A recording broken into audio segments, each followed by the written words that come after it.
வாக்குக்கு காசு வாங்காதீங்க. மதிப்பிக்க நம்ம உரிமையை விற்காதீங்க.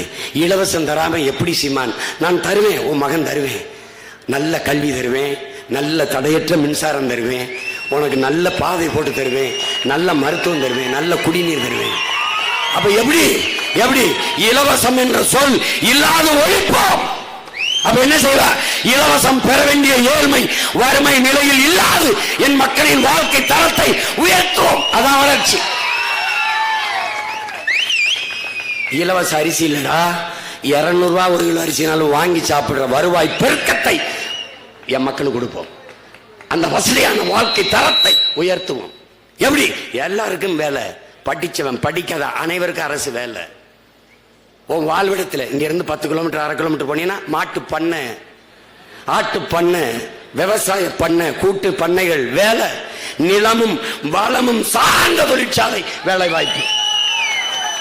இந்த மாதிரி சிப்காடு குப்காடு நச்சாலைகள் கிடையாது. கரும்பை வெட்டி அடுப்புல தள்ளுறது, கரும்பை வெட்டி ஆலையில போடுறதுக்கு எதுக்குடா கல்வி? தேவையில்லை. படிக்காம விட்டா விடு. படித்தவர் படிக்காதவர் அனைவருக்கும் அரசு வேலை. இனி படிக்காதவரே இல்லை என்கிற நிலையை உருவாக்குவது எங்களின் அடுத்த வேலை. எல்லாருக்கும் கல்வி. எங்களுடைய கல்வி திட்டமே வேற. சுவர் இல்லாத கல்வி. 8ஆம் வகுப்பு வரைக்கும் எல்லாரும் தேர்ச்சி. 8ஆம் வரைக்கும் தேர்வே கிடையாது, எல்லாரும் ஆல் பாஸ். அதுக்கு பிறகு 9ஆப்புல ஒரு தேர்வு வைப்போம். ஏன்?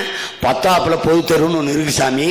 அதுக்கு இதுதான் மாதிரி, இது மாதிரி, இதான் மாதிரி, இதை பற்றி கற்றுக்க, இதான் மாடல் டெஸ்ட். இது இந்த மாதிரி தான் அந்த தேர்வு வரும், படிச்சுக்கடா. அப்போ என்ன பண்ண? சுவரே இல்லை. என் பிள்ளைய கூட்டிகிட்டு போவேன் குற்றாலத்தில். இது அருவி எப்படி உருவாகுது தெரியுமா ராஜா? இப்படி நீராவி மேலே போய் அப்படியே குளிர்ந்து மேகமாயி மலை முகடுகள் போய் அங்க உயர்ந்த மரங்கள் பூமிக்கு மலை அறுவடை செய்து கொட்டி அது அப்படி அருவியா உருவாகி அது ஆறா உருவெடுத்து ஓடுது சாமி. ஆறு, அதுல நீரு, அதனால வருது சோறு, வயிறு, உயிர், வாழ்க்கை சாமி. இதங்கத்துக்க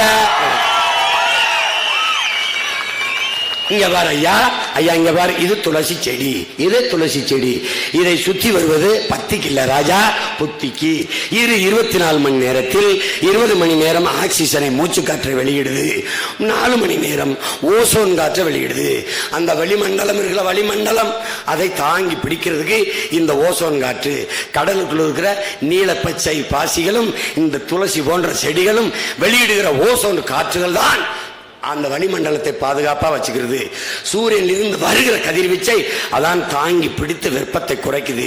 அதுக்கப்புறம் மரங்கள் அங்கிருந்து வருகிற இந்த சூரிய ஒளி ஸ்டார்ச்சை தன் உணவுக்கு மரங்கள் உண்பதால, செடி கொடியெல்லாம் தின்பதால அது பச்சையா இருக்கிறதுக்கு காரணம். இலை பச்சையா மாற அந்த ஸ்டார்ச்சை உறிஞ்சி உணவா சாப்பிட்றதுனால எல்லா இலையும் பச்சையா இருக்கு. அது இல்லைன்னா நீ தீ பிடிச்சி எரிஞ்சு செத்து போயிருவ. அவ்வளவு வெப்பம். தடுக்கிறது யாரு? மரம்.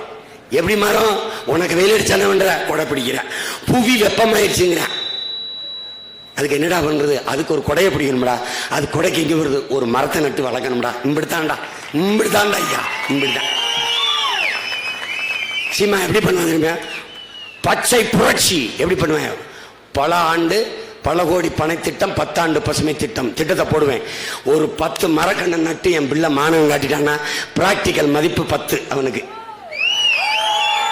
100 மரம் நட்டு வளர்த்து காட்டிட்டான்னா சிறந்த தமிழ் தேசிய குடிமகன் விருது 5 லட்சம் பரிசு.